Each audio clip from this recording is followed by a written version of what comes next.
말씀은 두려움 앞에서 믿음으로 서다입니다. 자, 그래서 믿음이 얼마나 중요한가를 오늘 한번 또 생각해 보려고 하죠. 우리들의 관심은 항상 건강입니다. 근데 우리가 잘 아는 것처럼 관심은 있는데 행동이 따라오지 않는 게 종종 문제가 되지요. 다이어트를 한다고 말하면서도 맛있는 음식 그러면 눈이 번쩍 떠집니다. 네. 특히 남자분들 밤에 라면 먹고 간식 먹고 새벽에 치킨 시켜 먹고 그러면서 또 살 빼야지 건강해야지. 이 문제가 해결되기는커녕 문제가 점점 커지는 우리의 현실을 보고 있지 않습니까? 헬스클럽 가야지 마음은 있는데 회원권 끊어놓고 간 지가 며칠 안 됩니다. 어떤 분은 회원권도 없으면서 또 운동해야지 늘 그럽니다. 그러니까 문제는 점점 더 커지고 있지요. 집에 사놓은 실내 자전거 러닝머신은 옷걸이가 된 지 오래되었지요. 자수하여 광명 찾자. 어느 성도가 이렇게 말해요. 목사님, 제 문제는 골리앗처럼 엄청 큰데 그것을 이길 수 있는 제 믿음은 아주 작은 아이에 불과합니다. 맞습니다, 여러분. 우리 삶에서 문제는 항상 커 보이는 게 우리의 문제이지요. 오늘 본문에는 그 유명한 다윗과 골리앗의 이야기가 나옵니다. 여러분, 골리앗이 얼마나 큰지 아세요? 여러 번 제가 말했어요. 골리앗은 말 그대로 골 때리게 큽니다. 정말 커요. 네, 이 골리앗은 말이죠. 키가 약 한 3m 정도가 되고 갑옷의 무게만 57kg이 됩니다. 그 앞에 서 있는 다윗은요, 칼도 없고 갑옷도 없고 방패도 없고 작은 소년이라고 성경은 설명하고 있고, 그 다윗은 전쟁의 경험이 한 번도 없습니다. 그런데 결과는 누가 이겼느냐? 다윗이 이겼어요. 성경은 이 사실에 대하여 이렇게 말합니다. 다윗이 컸기 때문에 이긴 것이 아니고 다윗의 하나님이 크셨기 때문에 이겼다. 근데 이거하고 똑같은 성경 구절은 없습니다만은 오늘 본문에서 반복되어지는 내용이 뭐냐면 하나님께서 함께 하셨다. 승리의 주체가 하나님이신 것을 37절, 45절, 47절에서 누누이 말씀하고 있지요. 여러분, 오늘 우리는 두려움을 없애는 법을 배우려고 하는 것이 아닙니다. 오늘 우리는 두려움 앞에서 믿음으로 서는 방법을 배우려고 하는 것입니다. 오늘 본문은 우리에게 세 가지 질문을 던지고 있습니다. 나는 문제의 크기를 보고 있는가? 하나님의 크기를 보고 있는가? 두 번째, 나는 인간의 무기를 들고 있는가? 하나님의 이름을 붙들고 있는가? 전능하신 하나님의 이름을 붙들 수 있기를 바랍니다. 세 번째, 나는 결과를 목표로 하는가? 아니면 하나님의 영광을 목표로 하는가? 문제 해결에만 열중하고 있고 이 문제를 통하여 하나님 앞에 영광 돌리는 것을 더 목표 삼고 있는가? 여러분, 어느 쪽입니까? 그래서 오늘 말씀의 제목은 두려움 앞에서 믿음으로 서다입니다. 오늘 우리는 본문의 말씀을 통해서 믿음의 특성을 찾아보려고 해요. 믿음은요, 문제의 크기가 아니라 하나님을 크게 보는 눈입니다. 믿음은 인간의 무기가 아니라 하나님의 이름을 의지하는 것입니다. 믿음은 결과보다 하나님의 영광을 목표로 삼는 것이 믿음이지요. 자, 그래서 첫 번째, 믿음은 문제의 크기가 아니라 하나님을 크게 보는 눈입니다. 문제보다 하나님이 크시면 이기는 것이지요. 다윗이 사울에게 말하되 당신의 종이 가서 그 블레셋 사람과 싸우리이다. 사울 왕과 이스라엘 군대는 이미 골리앗 앞에서 완전히 눌려 있었습니다. 성경은 골리앗이 40일 동안 아침 저녁으로 나와서 이스라엘 민족을 조롱했다고 되어 있어요. 근데 아무도 나서지를 못합니다. 왜? 문제가 너무 컸기 때문에. 너무 골리앗이 큰 거예요. 사람들은 골리앗을 보고 말합니다. 저 사람은 너무 커서 이길 수가 없다.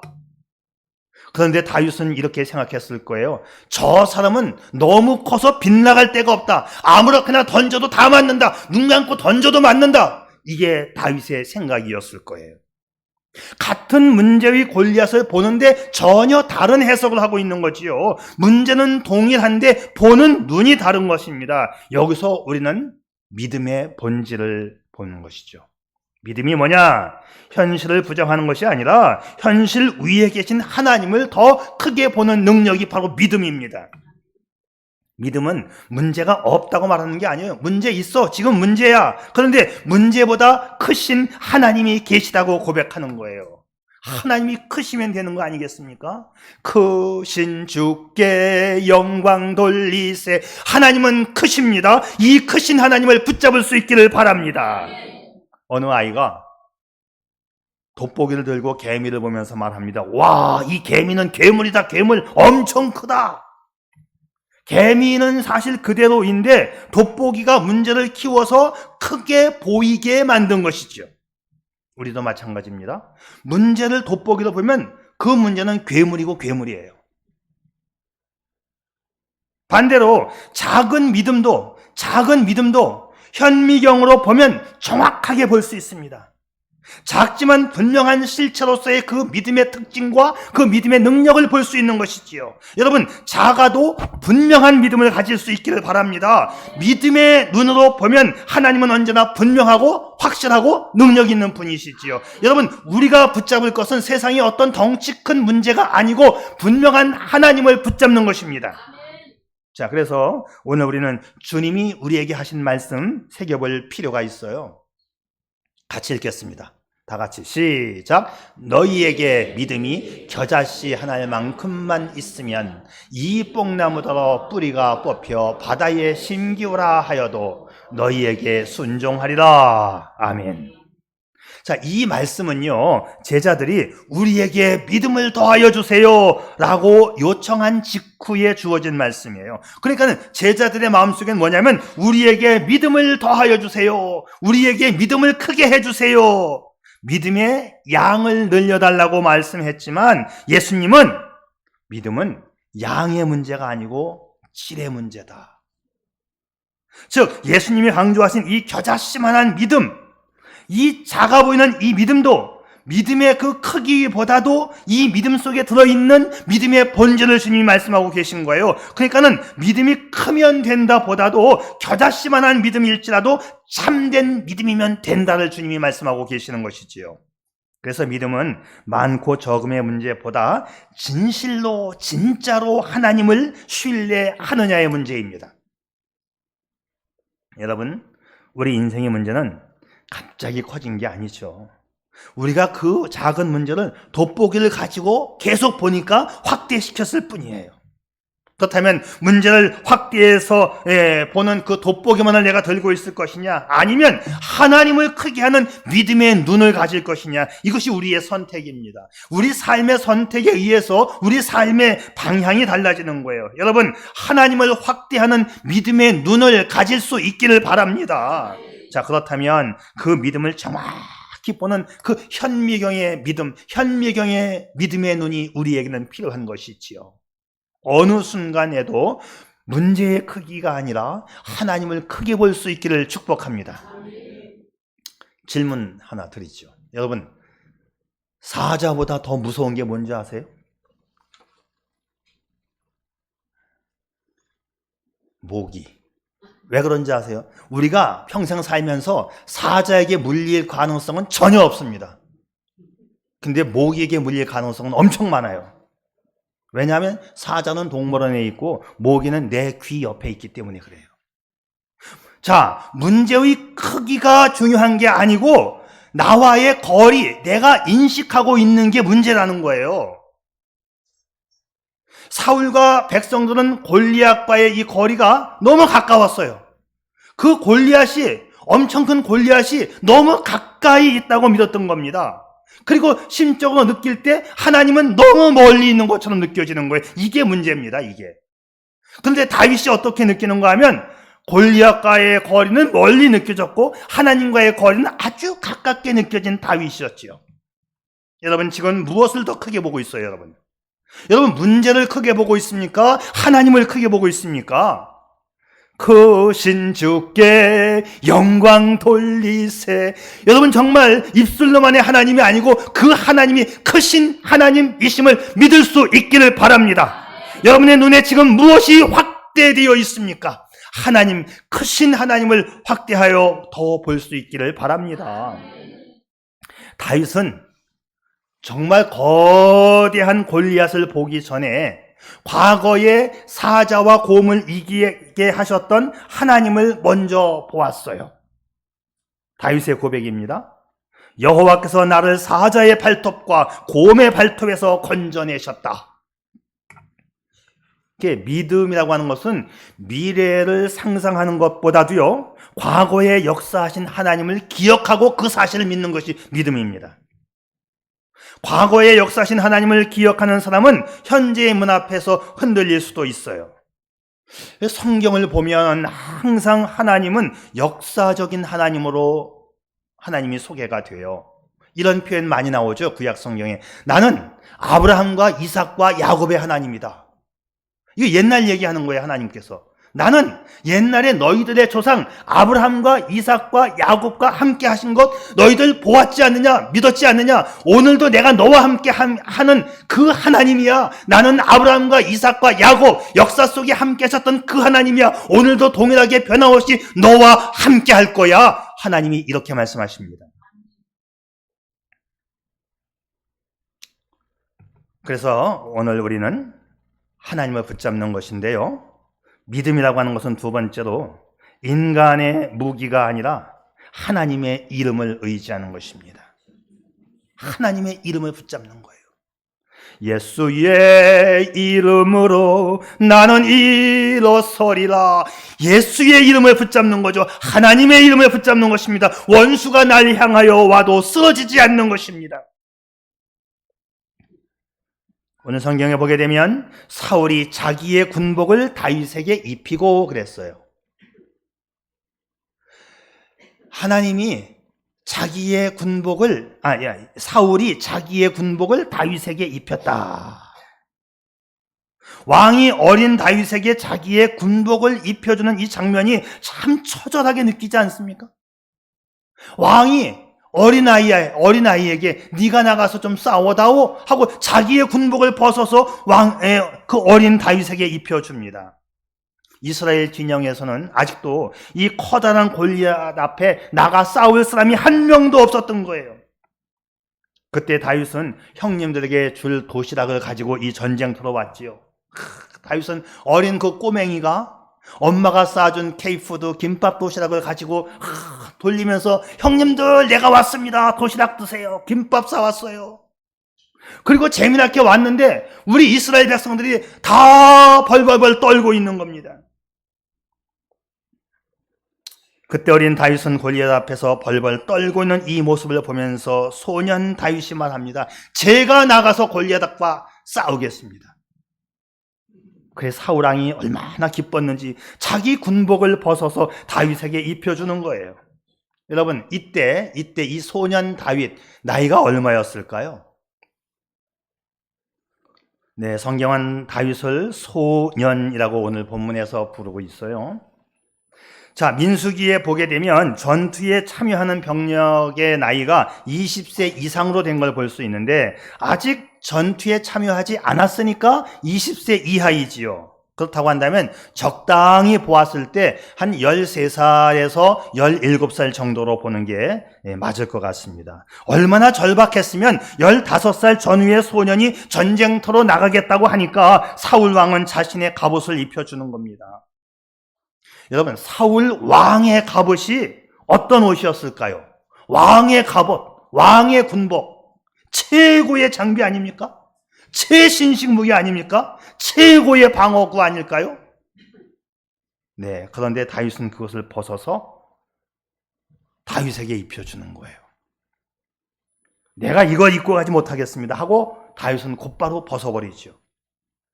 자, 여기서 우리가 느낄 수 있는 건 뭐냐 하면 믿음이라고 하는 것은 남의 갑옷을 입는 것이 아니라 하나님이 주신 방식으로 하는 것입니다.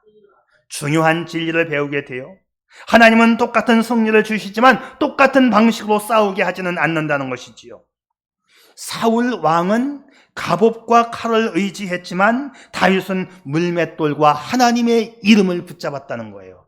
이것이 우리가 배워야 할 오늘 본문의 핵심입니다.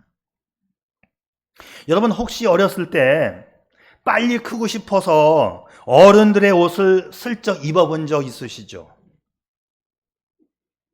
바지는 질질 끌리고 소매는 손을 덮고 걸을 때마다 넘어질 것 같아요. 어른 옷은 멋있어 보이지만 아이에게는 맞지 않습니다. 여러분, 사울의 옷이 얼마나 멋있었겠어요? 봤냐고요? 못 봤어요, 저도. 근데 얼마나 멋있었게요? 왕의 옷인데. 또 군대 얘기 한번 해볼까요?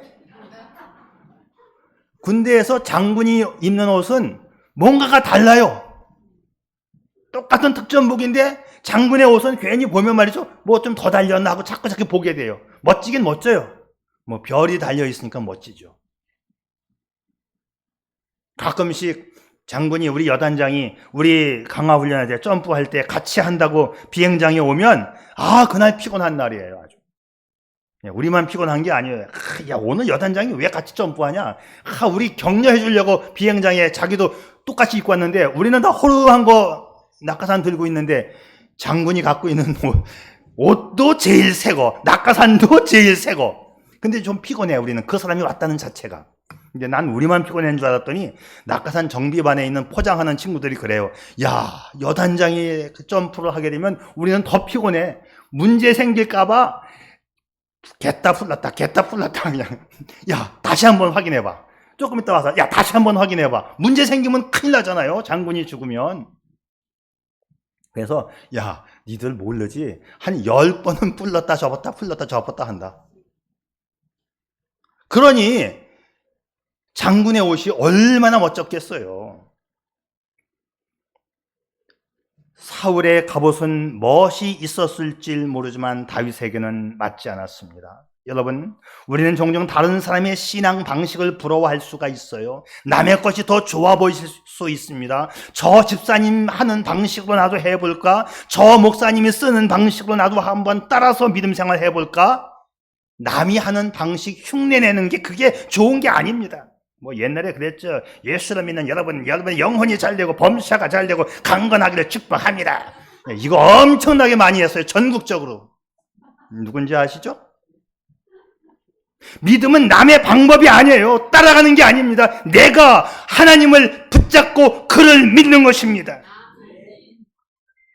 만약에 어떤 사람이 급하게 나가다가 신발은 내 신발을 신고 오른쪽 신발은 내 신발을 신었는데 왼쪽은 동생 걸 신었다고 해봐요. 겉보기는 신발을 신었는데 매우 불편할 거예요, 이 사람은요. 여러분, 하나님의 방법과 세상의 방법을 섞으면 신발은 신었는데 인생은 제대로 걸을 수 없는 거예요. 믿음이 뭐냐? 믿음은 하나님의 방법 하나만을 붙잡는 것입니다. 다윗은 말합니다. 나는 여호와의 이름으로 내게 나아가노라. 예수의 이름으로 나는 걸어가리. 나는 승리하리. 다윗은 물맷돌을 들기 전에 하나님의 이름을 부릅니다. 문제가 생기면 문제보다 하나님을 더 크게 보시고 그 문제와 싸울 때는 하나님의 이름을 붙들 수 있기를 바랍니다. 마지막으로 살펴볼 것은 이게 제일 중요합니다. 믿음이라고 하는 것은 결과보다도 하나님의 영광을 목표로 하는 거예요. 전쟁은 여호와께 속한 것인지요. 여러분, 여기서 다윗의 목적이 뭔지 아세요? 내가 골리앗을 쓰러뜨리는 것, 그게 아니에요. 이스라엘 민족이 유명해지는 것, 그것도 아닙니다. 다윗의 목적은 단 하나, 하나님의 이름을 높이는 것, 하나님의 영광을 위한 것. 믿음은 결과 중심이 아니고 이것을 통하여 하나님의 이름을 드러내리라. 여러분, 믿음은 하나님 중심입니다.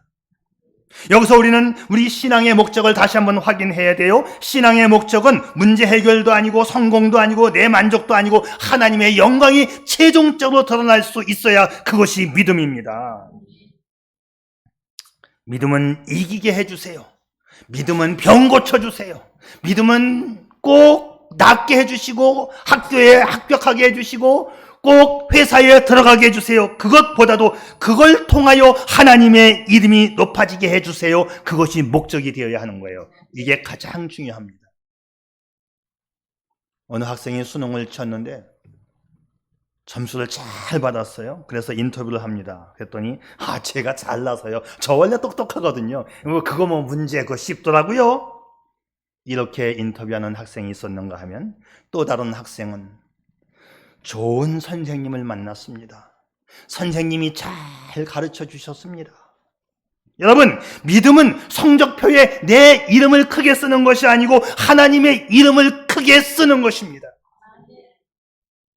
무대에서 밝은 조명은 누구를 비추지요?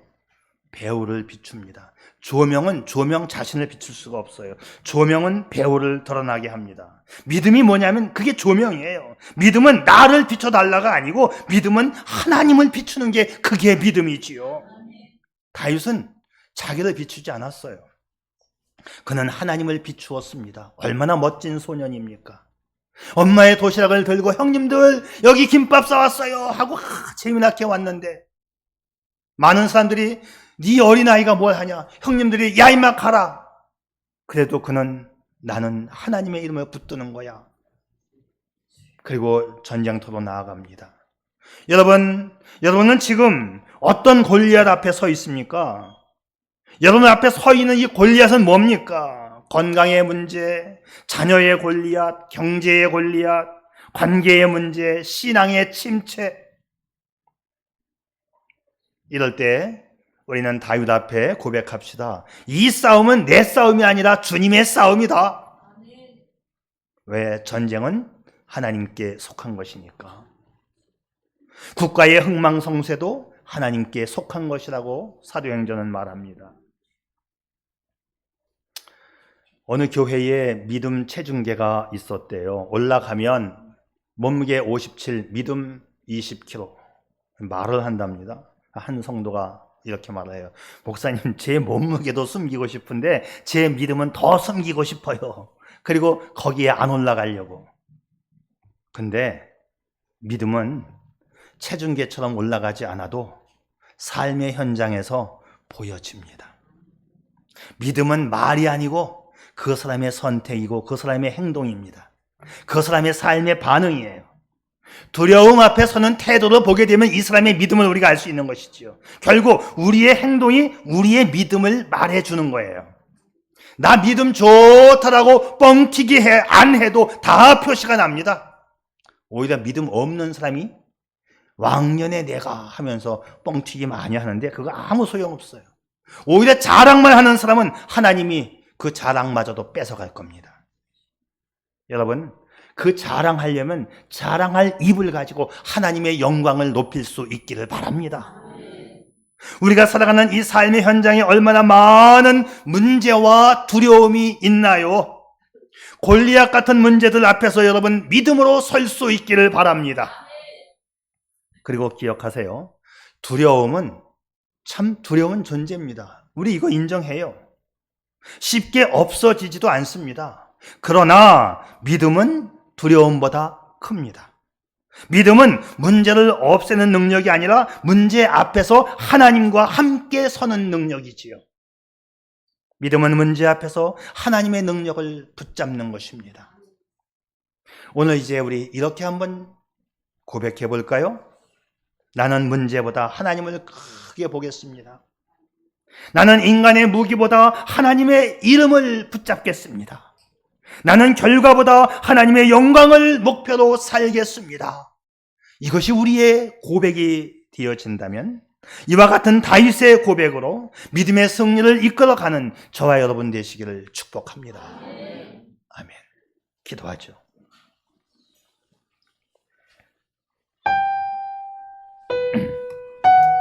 여러분, 오늘 하나님은 우리에게 묻고 계십니다. 넌 지금 무엇을 두려워하고 있느냐? 넌 지금 누구를 더 크게 보고 있느냐? 넌 지금 무엇을 의지하고 있느냐? 오늘 이 시간 우리의 눈을 문제에서 하나님께로 옮기십시오. 우리의 손을 인간의 무기에서 하나님의 이름으로 옮기십시오. 우리의 목적을 결과에서 하나님의 영광으로 옮기십시오. 그리고 이렇게 고백합시다. 주님, 내 눈앞의 골리앗보다 하나님의 크심을 더 크게 보게 하여 주소서.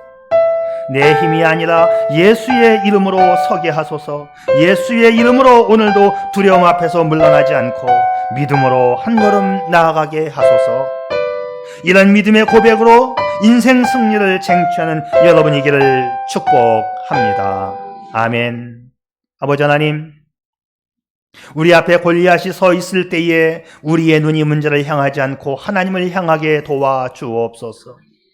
우리의 손이 인간의 무기를 붙들지 않고 주의 이름 붙들게 하여 주시옵소서. 우리의 목적이 나의 승리가 아니라 하나님의 영광 되게 하여 주시옵소서. 오늘도 두려움 앞에 물러서지 않고 믿음으로 서는 주의 백성 되게 하여 주시옵소서. 예수의 이름으로 기도 올립니다. 아멘.